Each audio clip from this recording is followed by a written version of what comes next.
नूंह से जाहिद हुसैन भाजपा नेता ने टिकट का दावा ठोका। अपनी पार्टी के नेताओं को ही लिया आड़े हाथों। बता दें कि विधानसभा चुनाव 2024 नजदीक आते ही हरियाणा में टिकट के दावेदारों ने अपने तेवर दिखाने शुरू कर दिए हैं। अब तो विपक्षी पार्टियों से कहीं ज्यादा अपनी ही पार्टी के नेताओं पर टिकट के दावेदार निशाना साध रहे हैं। नूंह जिले के नूंह विधानसभा सीट से भाजपा प्रदेश कार्यकारिणी सदस्य एवं मौलाना आजाद एजुकेशन फाउंडेशन अल्पसंख्यक मंत्रालय भारत सरकार के सदस्य जाहिद हुसैन भाई ने टिकट का दावा ठोकते हुए नूंह में कमल खिलाने की बात कही है। इतने नहीं, भाजपा से पिछले करीब 1.5 दशक से जुड़े जाहिद हुसैन भाई ने अपनी ही पार्टी के दिग्गज नेता पूर्व विधायक एवं हरियाणा वक्फ बोर्ड के प्रशासक चौधरी जाकिर हुसैन सहित तमाम उन नेताओं पर निशाना साधा है जो पिछले कुछ सालों में दूसरे दलों को छोड़कर भारतीय जनता पार्टी में शामिल हुए हैं। भाजपा नेता चौधरी जाहिद हुसैन भाई ने कहा है कि उन्होंने 2009 में नूंह विधानसभा से कांग्रेस छोड़कर चुनाव लड़ा था।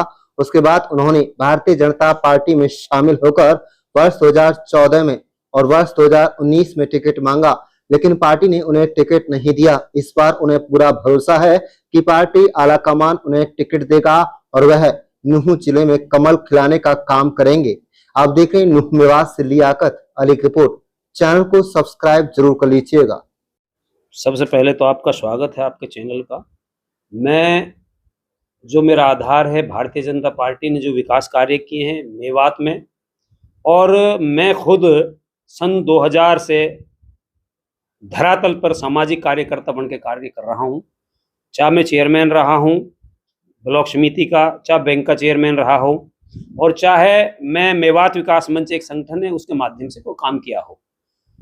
मेरा कोई गांव ऐसा नहीं है, खास तौर से नूंह विधानसभा में काम तो सारे मेवात में किए हमने, मेवात के हित के किए, लेकिन खास तौर से मेवात का कोई गांव ऐसा नहीं है, मेवात नूंह विधानसभा का, जिसमें मेरा कोई न कोई कार्य नहीं हो। मैं 10 साल से जो भारतीय जनता पार्टी की सरकार रही है, मुझे लगता है जो नौकरियां बगैर खर्ची बगैर पर्ची, मेरे पास अभी कुछ लोग बैठे थे, मिठाई देने आए थे, टीजीटी जो अभी टीचर लगे हैं सुबह, तो इतने खुश थे। उनका एक बुजुर्ग था, वो कह रहा था जी मैं तो लाइफ अपनी जब तक जिंदगी है भारतीय जनता पार्टी को वोट देता रहूंगा, क्योंकि ये पहली पार्टी और पहली सरकार है। और नहीं तो पिछली सरकारों में, चाहे वो कांग्रेस की रही हो, चाहे वो इनेलो की रही हो, चाहे अन्य कोई पार्टी रही हो, उन्होंने सिर्फ और सिर्फ अपने परिवार को या किसी पैसे वाले को नौकरी दी थी। उन्होंने बगैर पर्ची और बगैर खर्ची की कोई नौकरी नहीं दी। और इसके अलावा भी बहुत सारे कार्य हैं, चाहे मुंबई एक्सप्रेस हो, कैंपी हो, या और रोड अभी दिल्ली से जो हमारा ये अलवर को जाता है, इसको बहुत जल्दी शुरू करने वाले, बहुत सारे ऐसे कार्य। ये सही है कि बड़े चेहरे भारतीय जनता पार्टी में आए और भारतीय जनता पार्टी ने ये सोचा कि ये चेहरे हमें कुछ न कुछ करेंगे और भारतीय जनता पार्टी को मजबूत करेंगे। लेकिन मुझे लगता है कि उन्होंने अपने आप को मजबूत किया, भारतीय जनता पार्टी को मजबूत नहीं किया। क्योंकि जब टिकट की बात आई 2019 में, तो मैं प्रबल दावेदार था और मुझे उम्मीद थी कि पार्टी मुझे टिकट देगी और माहौल अच्छा था, निश्चित तौर पर कमल खिला था। लेकिन एक चेहरा, जब जाकिर हुसैन जी ने पार्टी ज्वाइन की तो भारतीय जनता पार्टी को लगा कि मुस्लिम चेहरा है, हमारे पास आया है, तो और सीटों पे भी हमें इससे मतलब फायदा मिलेगा। उसको टिकट दे दिया और वो हार गया। भारतीय जनता पार्टी के कार्यकर्ताओं ने बड़े प्रयास किए, लेकिन वो 4000 4500 वोटों से हारा। उसके बाद उसको इसी वजह से चेयरमैन बना दिया वक्फ बोर्ड का कि ये लोग और जो है लोग जुड़े रहेंगे। चेयरमैन ना रहने के बाद उसको प्रशासक बना दिया वक्फ बोर्ड का और राष्ट्रीय उपाध्यक्ष बना दिया अल्पसंख्यक मोर्चे का। लेकिन उसने, सही कहूं, बेशक पार्टी में उसने पार्टी के हित का कोई कार्य नहीं किया। अपने हित के अलावा उसने पार्टी का कार्यकर्ता अगर एक से भी पूछोगे तो वो ये नहीं कह सकता कि जाकिर ने कोई हमारे लिए काम किया है। उसने सिर्फ इतना है, कोई अगर बड़ा नेता आता है तो उसके लिए चाय और रोटी अपने घर, और नेता आता है तो उसकी गाड़ी में भी वो खुद बैठता है। और मतलब कहने का यह है, किसी कार्यकर्ता को आगे आने नहीं दिया। मैं और मेरा परिवार और मेरे रिश्तेदार जो अन्य पार्टियों में रहता है, वो जाकिर ने हमारी पार्टी में काम करने का प्रयास किया। लेकिन पार्टी को सब पता है, नेतृत्व को पूरा पता है, और रिजल्ट आपके सामने लोकसभा चुनाव में उसी का नतीजा है।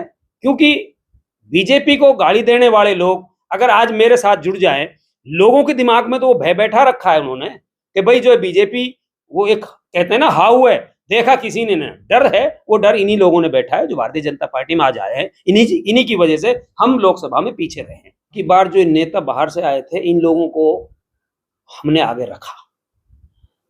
पार्टी का भी ये विजन था कि भाई जो लोग आए हैं हमारे पास और ये चेहरा है, पुराने चेहरा है मेवात के, इन लोगों को आप आगे रखो और कार्यकर्ता पीछे रहे। हमारे कार्यकर्ता अपने आप को पीछे रखा, इन लोगों को खुला रखा कि आप जिसको एजेंट बनाएं, जिसको बस्ता पहुंचाएं, जहां प्रोग्राम कराएं, हमने सारा कुछ इनके हाथ में रखा। और हमने और कार्यकर्ता जो थे, हमने अपने प्रयास किए जो करने चाहिए थे। और पिछली बार 83,000 वोट हमें मिले थे और लोकसभा में नूह और फिरोजपुर का पुराना विधानसभा से। और उसके बाद जब ये बड़े चेहरे सामने रखे तो 71,000 पे हम वापसी आ गए, जबकि 1 लाख वोट बढ़ा है मेवात में और हम 83 से 71 पे आ गए। तो ये पता चलता है कि इन नेताओं की वजह से हमें और बैक आना पड़ा और यही वो कारण है कि ये नेता अपने आप को साबित नहीं कर पाए कि हम बीजेपी के लिए कुछ कर सकते हैं। देखो, आप भी जानते हो, सारा आपको पता है रोजाना हालात क्या चल रहे हैं। नेता पार्टियों के दरवाजे पर पहुंचे हुए हैं और पार्टियों ने लेने से मना कर दिया कई नेताओं को, क्योंकि उनको पता है कि जब वहां कुछ नहीं कर पाए तो हमारे पास क्या करेंगे। फिर भी वो नेता प्रयास में है किसी न किसी तरीके से हम दूसरी पार्टी में जाए। उनको लग रहा है कि सत्ता बदलेगी, लेकिन मैं दावे के साथ कहता हूं, माननीय मनोहर लाल जी और हमारे जो नायब सिंह सैनी जी, मोदी जी के नेतृत्व में तीसरी बार प्रदेश में सरकार बनाएंगे मजबूती के साथ। और मेवात में भी 100% नूह विधानसभा में अगर मुझे टिकट देती है पार्टी, मुझे विश्वास है मैं कमल खिलाऊंगा 100%, यहां दावे के साथ।